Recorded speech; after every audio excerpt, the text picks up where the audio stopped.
କିଛି ଘରୋଇ ଉପଚାର ବିଷୟରେ ଜାଣି ରଖନ୍ତୁ, ବହୁ ସମୟରେ କାମରେ ଆସିପାରେ।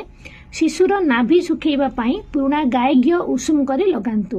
ଗର୍ଭପାତର ଭୟ ଥିଲେ କଳା ଚଣା ଓ ସୋଲାକୁ ସିଝାନ୍ତୁ। ଥଣ୍ଡା ହେଲେ ସେହି ପାଣିକୁ ପିଇଲେ ଗର୍ଭପାତ ହୁଏ ନାହିଁ। ପିଆଜ ରସରେ ଚିନି ମିଶାଇ ଖାଲି ପେଟରେ କିଛି ଦିନ ପିଇଲେ କିଡନୀରେ ହୋଇଥିବା ପଥର ଭାଙ୍ଗି କରି ବାହାରିଯାଏ। କୋଳଥ ଡାଲି କିମ୍ବା କୋଳଥ ସିଝା ପାଣି, କୋଳଥ ବତୁରା ପାଣି ପିଇଲେ ପଥର କମ ହୁଏ ନାହିଁ, ଭଲ ହୋଇଯାଏ।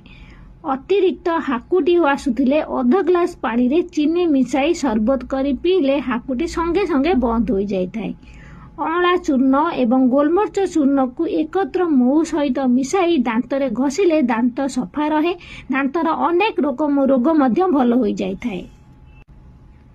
ପାଟି ଭିତର ଲାଲ ପଡ଼ିଯାଇଥିଲେ କଞ୍ଚା ଜାମୁକୋଳି କିମ୍ବା ତୁଳସୀ ପତ୍ର ଅଥବା ଲବଙ୍ଗ ପାଟିରେ ରଖିଲେ ପାଟି ଲାଲ ହୋଇଯାଇଥିଲେ ଭଲ ହୋଇଯାଇଥାଏ। ପିଠି ବ୍ୟଥା ହେଲେ, ପିଠି ଦରଜ ଲାଗୁଥିଲେ ରାଶି ତେଲରେ ଶୁଣ୍ଠି ଗୁଣ୍ଡ ମିଶାଇ ଗରମ କରନ୍ତୁ।